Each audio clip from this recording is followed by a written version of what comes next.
এই বুড়ি আমার পাটি কি রে বসে বসে তো শরীরটারে হাতের মতো করছস পাটা একটু টিপ জোরে টিপতে পারিস না বৌমা আমার এই হাত আর এই আঙ্গুলের গিরাগিলি অনেক ব্যথা করে এর লেগে এসে জোরে আমি আর টিপতে পারি না এই তোর কাজের কথা বললেই তো শরীর ব্যথা মাথা ব্যথা হাত ব্যথা না ঠিক মতো পাটা টিপ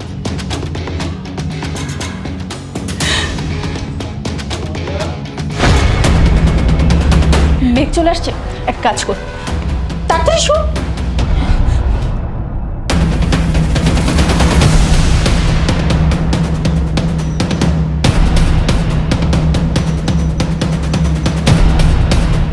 মেঘ তুমি চলে আসছো হ্যাঁ আমি এসেছি মা তোমার শরীরটা কেমন এখন এই তো বাবা আগের চেয়ে ভালো আছি আর ভালো থাকবো না এবার কিল্লিগা বৌমা যে আমার কি যত্ন করে এই জন্যই তো আগের চেয়ে সুস্থ হয়ে গেছি বাবা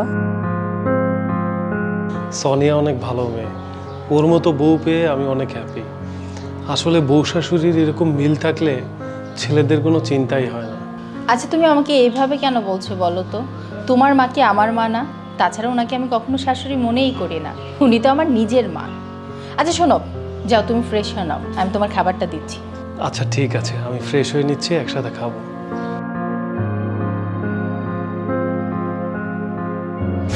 এই বুড়ি ওঠ তোর পা আমি টিপবো না যা তাড়াতাড়ি যে খাবারের ব্যবস্থা কর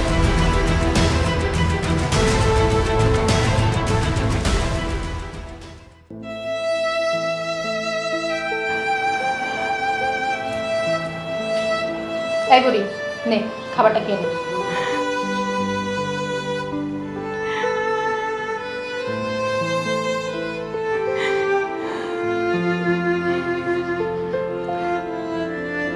বৌমা ভাতটাও নষ্ট তরকারিটা তো অনেক গন্ধ করে আচ্ছা তুই এত কথা কেন বলতেছিস খাবারটা দিছি না চুপচাপ খাইয়া নে এই নষ্ট তরকারিটা তো রাস্তার কুকুর বিড়ালও খাইতে পারবো না হ্যাঁ সেটাই তো রাস্তার কুকুর বিড়াল খেতে পারবে না কিন্তু এই খাবারটা তুই খাবি ঠাকুর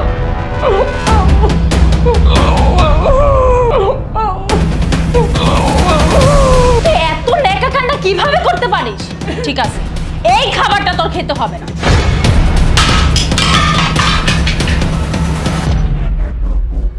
তোর আর খেতেই হবে না থাক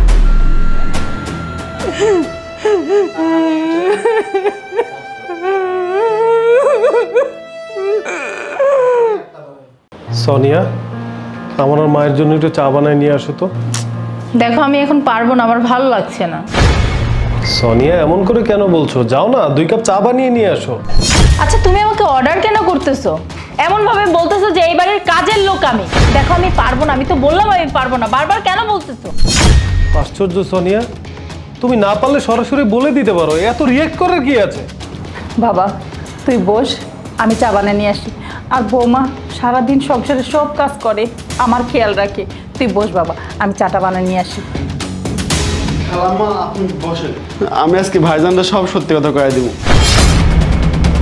সত্যি কথা কি সত্যি কথা রহিম খালাম্মা আপনি আজকে আমার মুখ বন্ধ রাখতে পারবেন না হ্যাঁ রহিম কি সত্যি কথা আমাকে বল খুলে বল ভাইজান আপনি যে মানুষটারে এত ভালোবাসেন এত বিশ্বাস করেন আপনি হয়তো জানেন না আপনি বাসা থেকে অফিসে চলে যাওয়ার পরে এই মানুষটা আপনার মায়ের সাথে প্রতিনিয়ত খারাপ ব্যবহার করে নির্যাতন করে যা আমার নিজের চোখে সহ্য হয় না আমি অনেকবার ভাবছি আপনারা কয়ে দিন কিন্তু খালাম্মা আমার নিষেধ করছে তাই আমি আপনারা কইতে পারি নাই কিন্তু আজকে আমি আর মনটা শান্ত করতে পারি নাই তাই আমি সব কিছু আমার ফোনে ভিডিও করছি আপনার যদি আমার কথা বিশ্বাস না হয় আপনি ফোনের ভিডিওগুলো চেক করলে দেখতে পারবেন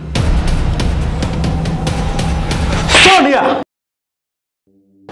এতদিন আমি তোমাকে অনেক বিশ্বাস করেছি তোমাকে ভালোবেসে এই বাসায় এনেছি যাতে তুমি আমার মায়ের সেবা যত্ন করো আর তুমি আমার মায়ের সেবা যত্ন না করে তার উপরে এরকম নির্যাতন অত্যাচার করছো কেন সোনিয়া কিসের এত কমতি ছিল বলো রহিম তো ছিল ওকে দিয়ে তো কাজ করাতে পারতে নাকি আমার মাকে দিয়ে তুমি ছি তোমার মতো এরকম নোংরা মেয়ের সাথে আমি আর এই বাসার ছাদের নিচে থাকতে পারবো না তুমি এই মুহূর্তে আমার বাসা থেকে বের হয়ে যাবা মেঘ আমার কথাটা শোনো। চুপ! আর একটা কথা বলবা না, সোজা বের হয়ে যাও।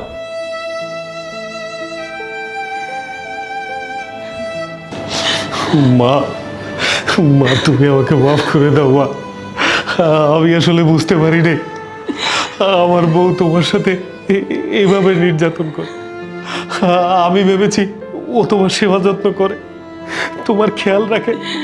আসলে ও যে তোমার সাথে এমনটা করবে আমি জীবনেও কল্পনা করিনি। আর তুমিও তো মা আমাকে কখনো কিছু বলনি, আমি কি করে বুঝবো বলো?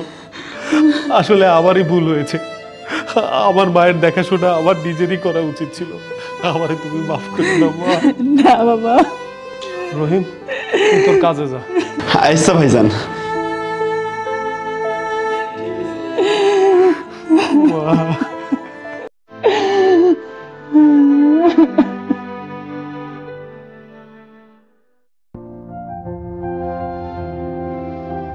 মেঘ শোনো, এই 2-3 দিন তোমার ড্রেসগুলো একটু কম ময়লা করো, আমাদের কাজের বুয়াটা আসবে না। কেন? আসলে ওনার মেয়ের বাবু হয়েছে, দেখতে যাবে, তাই ছুটি দিয়েছি। আচ্ছা ঠিক আছে।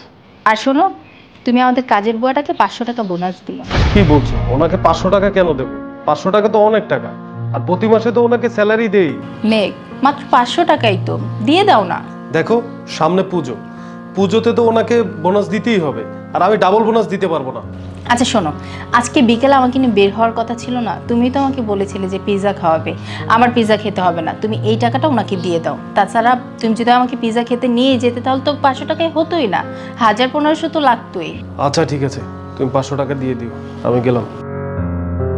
সাবধানে যেও।